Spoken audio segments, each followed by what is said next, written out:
Hello students, आज हम करेंगे क्लास 12th के चैप्टर 4 जो कि डिटरमिनेंट्स है उसके एनसीईआरटी के एमसीक्यू जो बैक एक्सरसाइज जो क्वेश्चंस दिए होते हैं एमसीक्यू फॉर्म में, आज हम उनको सॉल्व करेंगे। सो 8th क्वेश्चन है फर्स्ट एमसीक्यू इसमें 4.1 एक्सरसाइज में, जिसमें दो डिटरमिनेंट इक्वल दिए हुए हैं, 2/2 के दोनों डिटरमिनेंट हैं। Then x is equal to x की वैल्यू हमें फाइंड आउट करनी है इन ऑप्शंस में से। तो देखिए, जब दो डिटरमिनेंट इक्वल होते हैं तो उनके वैल्यू को इक्वल नहीं करना होता, उनके एलिमेंट्स को इक्वल नहीं करना, उनकी वैल्यू को इक्वल करते हैं। तो फर्स्ट डिटरमिनेंट की वैल्यू को सेकंड डिटरमिनेंट की वैल्यू से इक्वल करना है। तो फर्स्ट डिटरमिनेंट की वैल्यू कैसे निकालते हैं, यहाँ पर 2/2 में इन दोनों को मल्टीप्लाई करना है जो कि आया x², फिर माइनस का साइन लगाना है और दूसरे डायगोनल के एलिमेंट्स को इस तरह से मल्टीप्लाई करना है। 36 इज इक्वल टू, अब देखिए इस डिटरमिनेंट की वैल्यू निकालते हैं तो उसी तरह से प्रिंसिपल डायगोनल्स को मल्टीप्लाई करेंगे। 36 माइनस का साइन और दूसरे डायगोनल की वैल्यू 36। तो इस तरह से x² minus 36 is equal to 0 और x² की वैल्यू 36 है तो x की वैल्यू आएगी √36, means x is equal to ±6। So x की वैल्यू है ±6, यानी कि बी ऑप्शन है। तो एक्सरसाइज 4.1 में यही एक क्वेश्चन था। अगली एक्सरसाइज करते हैं फिफ्थ क्वेश्चन 4.2 का। If area of A triangle is 35 square units with vertices 2, -6, 5, 4, K4, then K is, K की वैल्यू हमें निकालनी है इन ऑप्शंस में से। तो देखिए, जब ट्रायंगल की वर्टिसेस दी होती हैं और हमें एरिया निकालना होता है तो उसका फार्मूला होता है 1/2। इस तरह से हम जो निकालते हैं, पहली वर्टिसेस 2, -6, 5, 4 और K4, और यहाँ पर जो कॉलम होता है थर्ड वाला, उसको अपने आप से 1 लिख लेते हैं इज इक्वल टू। अब जब एरिया गिवन होता है जैसे 35 है तो कैलकुलेशन के केस में उसको ±35 लेना होता है। गिवन एरिया के केस में डिटरमिनेंट को हमें इक्वेट करना है तो प्लस माइनस लगाना पड़ता है यहाँ पर, क्योंकि दो वैल्यू निकलती हैं उस केस में। तो यहाँ पर ये जो 2 है इसको हम इस साइड ले जाएंगे तो ये बन जाएगा +/70, और इस डिटरमिनेंट की वैल्यू को हम प्लस माइनस दोबारा लिख लेते हैं, -64411। अब इस डिटरमिनेंट की वैल्यू को +/70 के इक्वल करेंगे। तो जब डिटरमिनेंट की वैल्यू निकालते हैं तो मैं फर्स्ट रो से एक्सपेंड कर रहा हूँ, तो यहाँ पर निकला आपने प्लस माइनस प्लस, यानी कि एक बार 2 लिख देना है, 2/2। यहाँ पर माइनस की इससे मल्टीप्लाई होगी तो -−+6, फिर आपने 1 लिख देना है और इज इक्वल टू +/70। जब हमने यहाँ पर 2 लिखा तो इस रो को और इस कॉलम को छोड़ देंगे। तो इस तरह से इस रो को और इस कॉलम को यदि हम छोड़ दें, इस तरह से आप छिपा भी सकते हैं स्टार्टिंग में, तो रिमेनिंग जो 2/2 की मैट्रिक्स बची है उसको यहाँ पर लिख देना 4 4 1 1।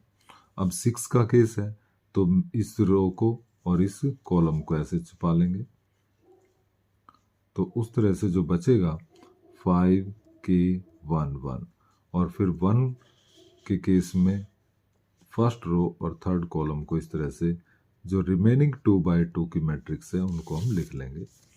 और उसके बाद 2, अब इस 2/2 के लिए जैसे 2/2 का डिटरमिनेंट सोल्व करते थे, +6, पहले ये मल्टीप्लाई माइनस का साइन और फिर ये, इसी तरह से 20 - 4K इज इक्वल टू वही +/70। तो यहाँ पर 4 - 4 0, 0 की 2 से मल्टीप्लाई 0 ही आ जाएगा, 6 की 5 के साथ मल्टीप्लाई, 6 की K के साथ माइनस का साइन, प्लस में 20 - 4K +/70K। तो अब देखते हैं यहाँ पर माइनस का 6K और माइनस का 4K, तो ये हो गया माइनस का 10K। 30 + 20 50 is equal to +/70। अब यहाँ पर हम दो वैल्यू लेंगे, एक बार मैं +70 के साथ ले लेता हूँ, एक बार मैं +70 और दूसरी तरफ लूंगा -70। तो जब 70 लिया तो यहाँ पर -10k इज इक्वल टू 20 आ जाएगा, k की वैल्यू आ जाएगी -2, और जब -10k तो माइनस जाकर हो जाएगा -120 और k की वैल्यू आ जाएगी 12। तो दो वैल्यू आई हमारी -2 और 12। तो यहाँ पर जो हमारी ऑप्शंस थी 12 है और -2, तो इस तरह से डी आंसर हो जाएगा इस क्वेश्चन का। आगे है एक्सरसाइज 4.3 और 4.3 का फिफ्थ क्वेश्चन एमसीक्यू है। इफ डेटरमिनेंट, ये डेटरमिनेंट का सिंबल है, if determinant of this matrix is, और उसमें क्या है, capital a i j is cofactor and small a i j of a i j. A i j element का ये कोफैक्टर है, कैपिटल वाला, किसका, ए आई जे स्मॉल का। Then value of the determinant is given by, तो इनमें से determinant कौन सा है। देखिए डेटरमिनेंट जो हम निकालते हैं वो क्या होता है, किसी रो के एलिमेंट्स को उसी के, या किसी कॉलम के एलिमेंट्स को उसी के कोरस्पॉन्डिंग कोफैक्टर से मल्टीप्लाई कर दिया जाए। दोबारा बता रहा हूँ, किसी रो या कॉलम के एलिमेंट्स को उसके कोरस्पॉन्डिंग कोफैक्टर से मल्टीप्लाई कर दें और उनका टोटल जो आएगा वो होता है उसका डेटरमिनेंट। तो यहाँ पर हम देखते हैं ये स्मॉल वाले एलिमेंट्स हैं और कैपिटल ए वाले उनके कोफैक्टर्स हैं। तो ऐसा देखें यहाँ पर A11 एलिमेंट, तो ये A11 है और कोफैक्टर किसका 31, इससे मल्टीप्लाई किया हुआ है 31 से इससे, तो इसका मतलब ये बनता नहीं है, वही एलिमेंट होना चाहिए और वही उसका कोफैक्टर होना चाहिए। तो यहाँ पर बनता है, यहाँ पर नहीं बन रहा है, देखिए 1 2 2 1।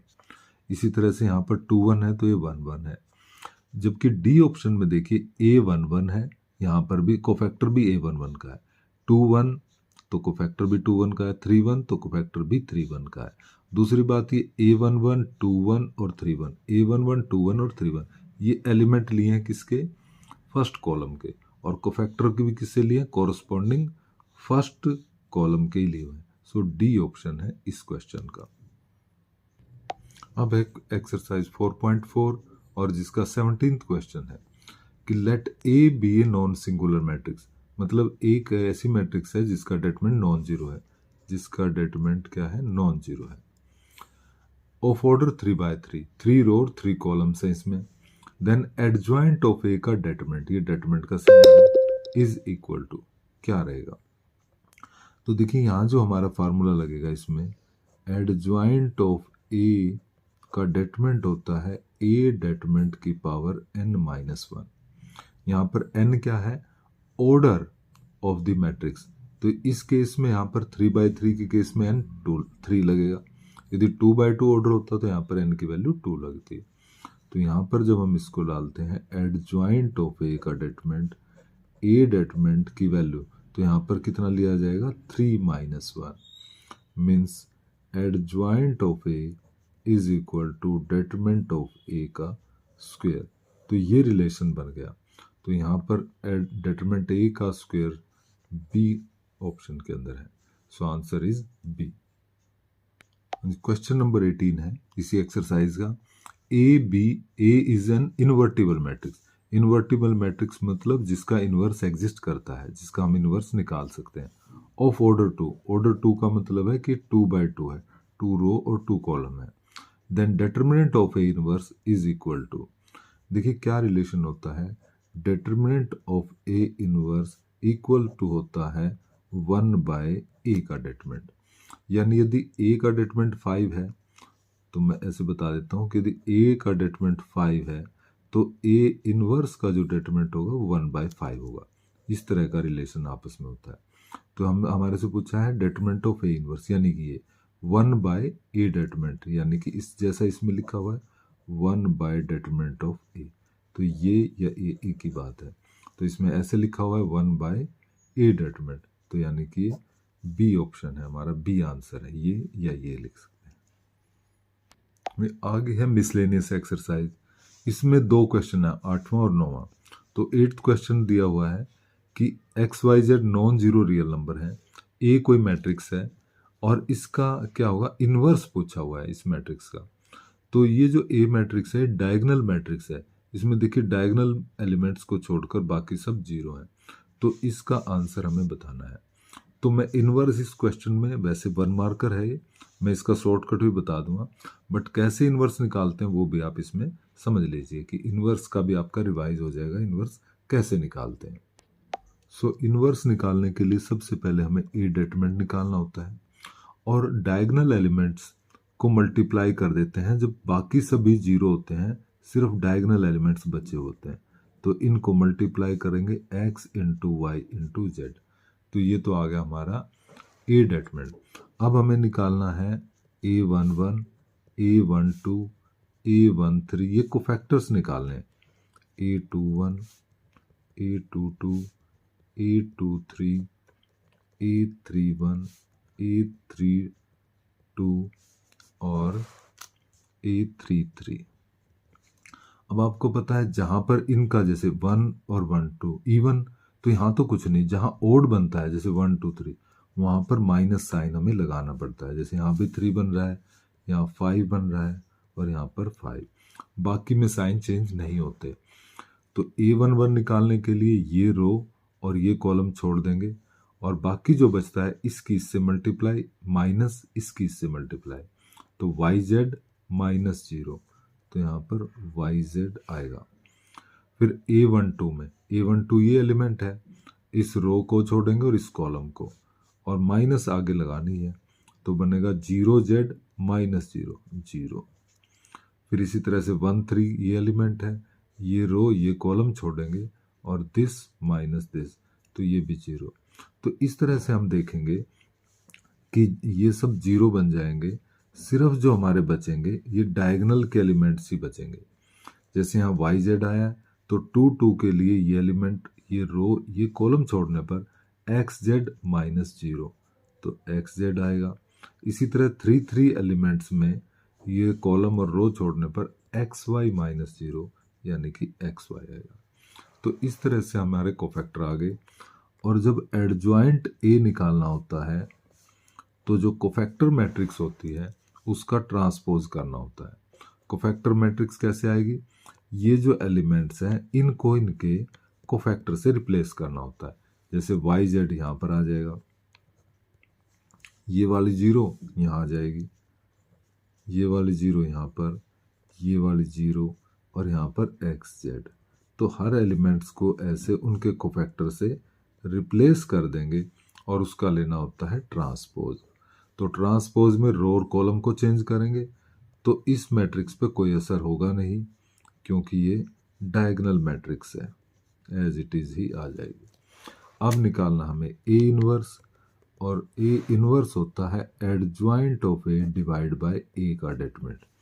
ए का डिटरमिनेंट हम पहले निकाल चुके हैं एक्स वाई जेड, यानी कि इस मैट्रिक्स को एक्स वाई जेड से डिवाइड करना है।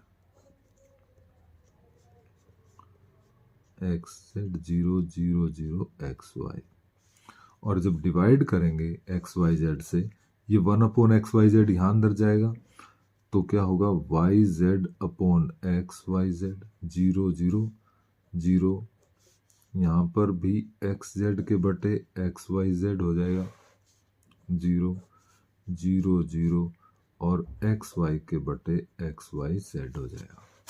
तो यहाँ वाई जेड तो कट गया, यहाँ एक्स जेड कट गया, यहाँ एक्स वाई, तो बचा क्या हमारे पास, यहाँ पर 1 बाय एक्स, यहाँ पर 1 बाय वाई और यहाँ पर 1 बाय जेड, जिनको कि हम क्या लिख सकते हैं, इसको लिख सकते हैं हम एक्स की पावर -1, इसको वाई की -1 और इसको जेड की -1।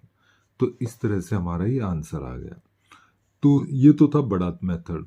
अब हम इसको शॉर्टकट समझ सकते हैं कि यदि हमारे पास डायगोनल मैट्रिक्स है और इस तरह से एक्स वाई जेड उसके एलिमेंट्स हैं, तो उसका इन्वर्स क्या होगा, 1 by x 1 by y 1 by z, इनको 1 बाय कर देंगे, यानी कि एक्स की पावर -1, वाई की -1 और जेड की -1। तो इस तरह से इस जो क्वेश्चन का आंसर होगा हमारा, ये बी आंसर हो जाएगा। सॉरी बी नहीं, ये ए बनेगा, एक्स की -1, वाई की -1, जेड की -1। तो ये था क्वेश्चन नंबर 8। सो ये क्वेश्चन नंबर 9 है मिसलेनियस का। ये भी काफ़ी इंपॉर्टेंट क्वेश्चन है। तो इसमें एक ए मैट्रिक्स दी हुई है जहाँ पर दिया हुआ है कि थीटा की वैल्यू 0 और 2 पाई के बीच में है। इसमें इसके डेटरमिनेंट की वैल्यू हमें बतानी है कि कौन सी इसमें से वैल्यू होगी। तो सबसे पहले इसका ए का डेटरमिनेंट निकाल लेते हैं।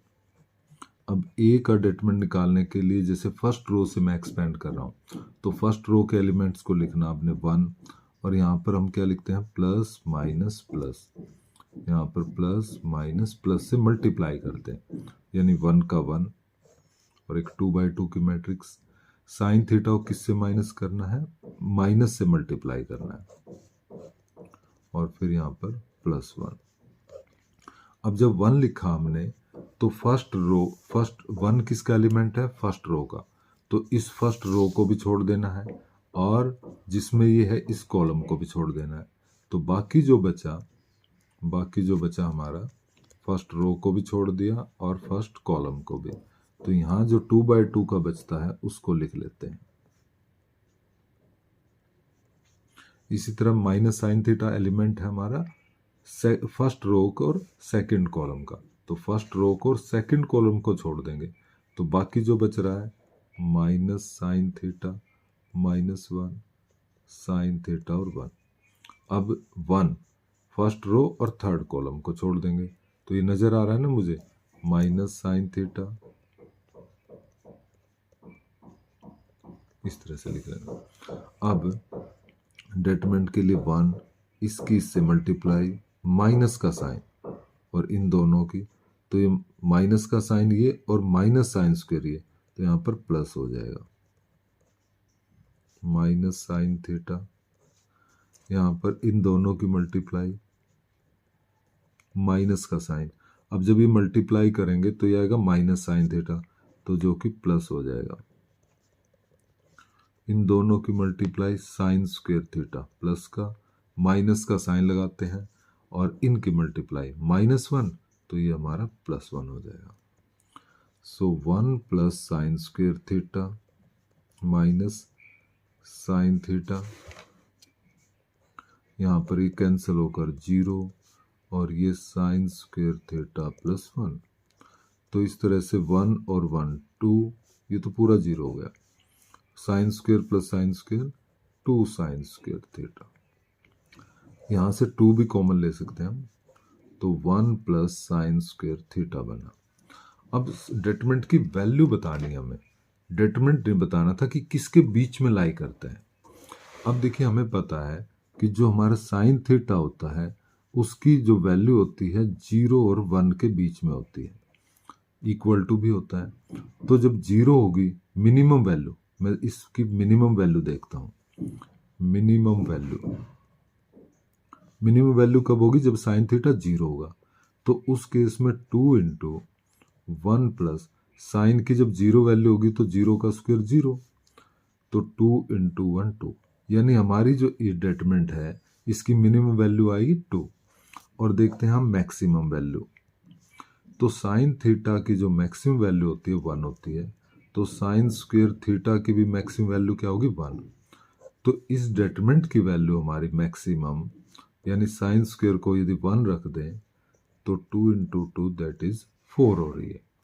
तो कहने का मतलब ये हुआ कि 2 × 1 प्लस साइन स्क्वायर थीटा की मिनिमम वैल्यू 0 होगी और मैक्सिमम वैल्यू 4 होगी, यानी कि जो हमारा डेटरमिनेंट आएगा ये डेटरमिनेंट ही है, डेटरमिनेंट ऑफ ए वो लाई करेगा हमारा 0 और 4 के बीच में, जिसमें यहाँ पर इक्वल है तो ये वाली ब्रैकेट आएगी, यानी कि 0 और 4 भी इंक्लूड करता है। तो हमारा जो आंसर बनेगा 0 और 4, सॉरी 2 और 4, यहाँ पर 2 आया था, मिनिमम वैल्यू आई थी 2, तो यहाँ पर 2 आएगा, तो यहाँ पर 2 और 4 के बीच में लाई करेगा। तो इसका मतलब हमारा आंसर 2 और 4 के बीच में है, डी ऑप्शन, जिसमें ये वाली ब्रैकेट हो, ये वाली नहीं, जिसमें 2 और 4 भी इंक्लूड करें। तो इस तरह से हमने MCQ क्वेश्चन किए हैं चैप्टर 4 के, तो आप इनकी बार बार प्रैक्टिस करिए, बहुत इंपॉर्टेंट क्वेश्चन है एग्जामिनेशन पॉइंट ऑफ व्यू से। Thank you so much.